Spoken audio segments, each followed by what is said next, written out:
The world screams for your attention, but have you ever noticed how it drowns out your own voice? In the chaos of notifications, chatter, and expectations, something vital slips away: your ability to think for yourself.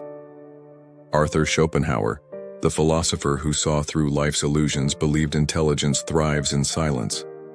He argued that the deeper your mind, the more you crave solitude, not because you're broken, but because you're awake. Crowds pull you into their rhythm, demanding you match their pace, their values, their noise. But the intelligent mind resists, seeking a quieter path where truth isn't buried under applause. Schopenhauer didn't just tolerate solitude, he saw it as a sacred space. For him, it was where the mind could wrestle with life's big questions without distraction. Social life often feels like a performance, a stage where everyone plays a role. The smarter you are, the harder it is to keep pretending the script matters. Think about the last time you were in a group nodding along but feeling miles away. That wasn't arrogance. It was your mind begging for something real. Schopenhauer said shallow minds find comfort in the surface of life. Deep minds, though, see through the act and hunger for meaning beyond the small talk. This isn't about hating people or shutting them out. It's about choosing authenticity over the hollow rituals society demands. The intelligent don't reject connection. They reject the noise that drowns it out. They know real bonds form in quiet moments, not crowded rooms. Solitude lets you hear your own thoughts unfiltered by the world's expectations. It's where you start to understand who you are, not who you're told to be. Schopenhauer believed most people avoid solitude because it forces them to face themselves. But for the intelligent, that confrontation is the start of freedom. When you're alone, there's no one to impress, no mask to wear. That's when your mind can roam, question, and create without limits. Society tells you being alone is a flaw, a sign of failure. Schopenhauer flips that. Solitude is a privilege, a rebellion against a world obsessed with noise. The more you think, the more you see life's contradictions, its beauty, its pain, its absurdity. That awareness can feel heavy, but it's also what makes you alive. Schopenhauer called this the curse of intelligence, seeing too clearly. But he also saw it as a gift, a chance to live more honestly than most. In a group, you're pulled into debates, trends, distractions that feel urgent but fade fast. Alone, you can focus on what lasts: ideas, truths, your own purpose. The world rewards those who blend in, who chase likes and claps. The intelligent, though, chase clarity, even if it means standing apart. Schopenhauer lived this truth, spending years in isolation, reading, thinking, walking alone. He didn't find emptiness. He found a richness the crowd could never offer. Solitude isn't just quiet. It's a mirror. It shows you your fears, your dreams, and the parts of you society tries to erase. Most people fill their lives with noise to avoid that mirror. The intelligent lean into it, knowing it's where real growth begins. This doesn't mean you abandon relationships or shun the world. It means you choose who and what deserves your time, your mind, your heart. Schopenhauer saw society as a trap, not because people are bad, but because crowds dilute truth. The deeper your intellect, the more you feel that pull to break free. When you step away, you're not running. You're reclaiming your mind.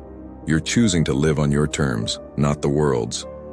Intelligence demands space to breathe, to question, to doubt. Solitude gives you that space, letting you build a world within that's truer than the one outside. The crowd chases fleeting pleasures, status, attention, trends. The intelligent chase something eternal, understanding, even when it hurts. Schopenhauer warned that suffering comes with this clarity. The more you see, the more you feel the weight of life's impermanence. But that suffering isn't a flaw. It's a sign you're awake. It's the price of seeing the world as it is, not as it pretends to be. Most people live to distract themselves from that truth. The intelligent face it, and in facing it, they find something deeper: meaning.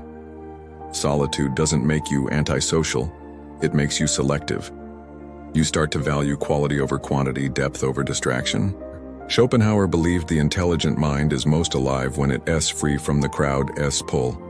In that freedom, you discover not just yourself, but the universe.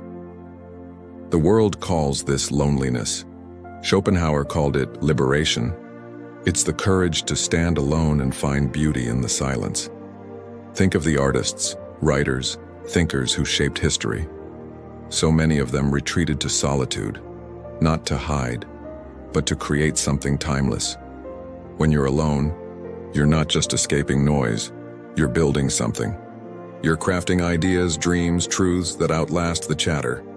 Society pushes you to stay connected, to never miss out.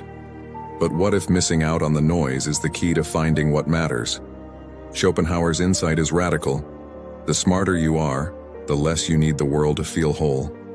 Solitude becomes your strength, not your weakness. This isn't about cutting ties or living like a hermit. It's about knowing when to step back, to protect your mind from the clutter. The intelligent don't crave applause, they crave clarity. And clarity is rarely found in a room full of voices competing to be heard. Solitude lets you strip away the layers society piles on you. What's left is raw, real, and entirely your own. Schopenhauer saw the crowd as a force that pulls you away from yourself. The deeper your mind, the stronger you feel that tug, and the more you resist. When you embrace solitude, you're not isolating, you're prioritizing. You're choosing your inner world over the outer chaos. This choice takes courage because the world doesn't reward those who walk away. It praises the loud, the visible, the conformists. But Schopenhauer knew the real reward lies elsewhere, in the quiet moments when you connect with something bigger than yourself. It's in the books you read, the thoughts you chase, the truths you uncover alone. The intelligent mind doesn't need a stage to shine. It finds its light in the stillness, where no one else can dim it. Suffering, for Schopenhauer, was the shadow of intelligence. The more you understand, the more you see life's flaws, its fragility, its fleeting joys. Yet that same awareness lets you find beauty in the chaos. It's what drives you to create, to question, to live with purpose. Solitude isn't an escape, it's a confrontation. It's where you face the raw truth of existence and decide what to do with it. The crowd offers comfort, but it's fleeting.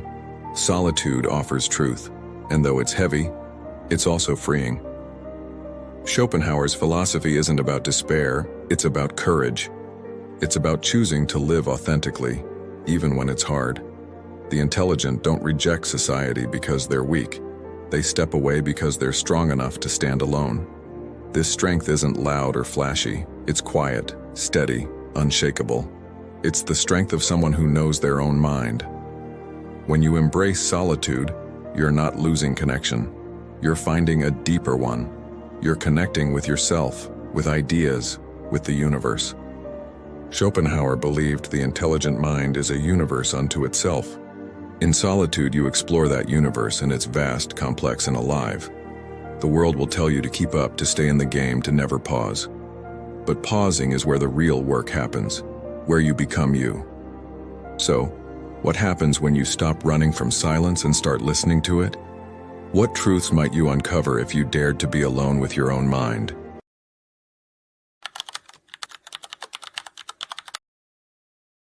Your mind is a battlefield, torn between the world's demands and the truths you can't ignore. In that tension, solitude becomes not just a refuge, but a forge where suffering turns into wisdom. Schopenhauer saw suffering as the heartbeat of existence, pulsing through every life. For the intelligent, that pulse is louder, not because they're fragile, but because they see too much. The crowd distracts you from life's raw edges, offering laughter, gossip, fleeting highs. But alone you face the truth. Everything you love, chase, or build will one day fade. This isn't pessimism, it's clarity. Schopenhauer believed the intelligent mind can't help but notice the impermanence that others ignore. In solitude, you don't just see suffering, you feel it, unfiltered. That weight can break you, or it can teach you to live more deeply. Schopenhauer called life a cycle of desire, driven by what he named the will. It's the restless force that keeps you wanting, chasing, never fully satisfied. The crowd feeds that cycle, pushing you to want more, More likes, more status, more noise. Alone, you start to see the trap, and that's where the shift begins. Intelligence doesn't shield you from pain, it amplifies it. The more you understand, the more you grieve for a world that's beautiful but broken. Yet Schopenhauer didn't stop at grief. He saw suffering as a teacher, a guide that points you towards something truer than fleeting pleasures. In Solitude, you confront the will's endless hunger. You start to ask, what if I stop chasing what I'm told to want? This question is revolutionary. It's the moment you begin to detach not from life, but from the illusions that chain you to suffering. Schopenhauer believed detachment is freedom, but it's not cold or empty. It's a deliberate choice to value truth over comfort, depth over distraction. The crowd clings to distractions to numb their pain. The intelligent use solitude to face it, to learn from it, to grow. Suffering, for Schopenhauer, is universal, but the intelligent suffer differently. They don't just feel it, they question it, dissect it, seek its meaning. In a noisy room, pain feels like a personal flaw. Alone, you see it's part of existence, and that perspective changes everything. Schopenhauer's philosophy is brutal but honest. Life is suffering, and no one escapes. Yet in that truth lies a strange kind of hope. When you accept suffering as inevitable, you stop fighting it. You start to find moments of peace, not by winning, but by understanding. Solitude gives you the space to make that shift. It's where you learn to live with pain, not as a victim, but as a student. The intelligent mind doesn't run from suffering, it studies it. In that study, you find not just answers, but a way to endure. Schopenhauer saw wisdom as the fruit of this process. It's what you gain when you face life's darkness and choose to keep going. The crowd seeks happiness in external things, money, fame, approval. The intelligent seeks something internal, a mind at peace with itself. This peace isn't constant or perfect. It's a quiet strength that grows the more you embrace solitude's lessons. Schopenhauer lived this, retreating from society to think, write, and face his own mind. His isolation wasn't weakness. It was his way of seeking truth. When you're alone, you're not just escaping, you're rebuilding. You're crafting a perspective that can withstand life's storms. The world tells you suffering is a problem to fix, a glitch to erase. Schopenhauer says it's a signal, urging you to look deeper. In solitude, that signal becomes clear. You start to see suffering not as an enemy, but as a guide toward wisdom. The intelligent don't avoid pain, they transform it. They use it to ask better questions, to live more authentically. Schopenhauer believed the will drives all suffering, but it's also what makes life vibrant. The key is to channel that energy, not be consumed by it. In a crowd, you're swept up in collective desires, losing your own voice. Alone, you can choose what to desire, what to pursue, what to let go. This choice is power. It's the power to live on your terms, even in a world that demands conformity. Schopenhauer's insight is radical. Suffering isn't a flaw in you, it has a flaw in existence. Accepting that frees you to focus on what you can control. Solitude lets you practice that focus.